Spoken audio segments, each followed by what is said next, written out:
कहा कि डिस्टर्ब है भाजपा के लोग, हाँ, इसलिए ऐसा कर नहीं, ये भी कहा है, मैंने आपसे ही सुना है। उन्होंने कहा भाजपा के लोग डिस्टर्ब हैं क्योंकि मैंने उनकी चोरी खोली है। चोर चोरी करे, सीना जोरी भी करे। मोदी के राज में राहुल जी सीना जोरी नहीं चलने वाली। सबसे बड़ी चोर का नाम है इंदिरा गांधी, जो रायबरेली में चोरी करते पकड़ी गई और उनका चुनाव कोर्ट ने निरस्त किया।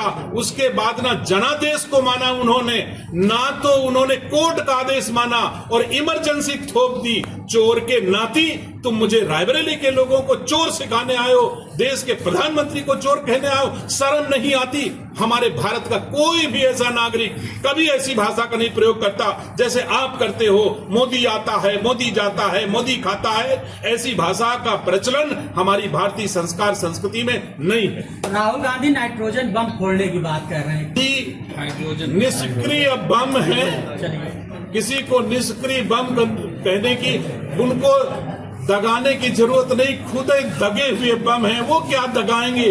आप हमको बताइए, आज तक के इतिहास में 55 साल की उम्र होने वाली होगी, मुझे आइडिया नहीं है, हो सकता है मैं गलत कह रहा हूं, लेकिन एक आध दो साल कम ज्यादा सही। लेकिन आज तक 55 साल की उम्र के होने के बाद कभी 55 साल की सेवाओं के बदले राहुल गांधी, प्रियंका गांधी ने वोट नहीं मांगा। जब भी वोट मांगने की जरूरत पड़ती है, दादी के नाम पर दे दो, पिताजी की लाश लेके खड़े हो जाएंगे, पिताजी के नाम पर दे दो।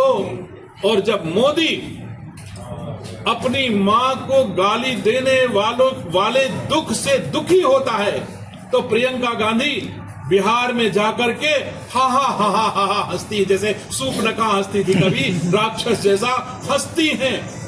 आप हमको बताइए सम्मानित साथियों, एक बेटा अपने मां के अपमान से लज्जित होकर के रो रहा है और प्रियंका गांधी हा हा हंस के कहती है प्रधानमंत्री रोने आया था।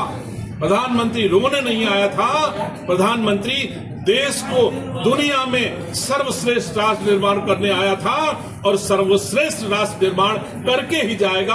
आपको कोई गलतफहमी होगी, भारतवासियों को कोई गलतफहमी नहीं है।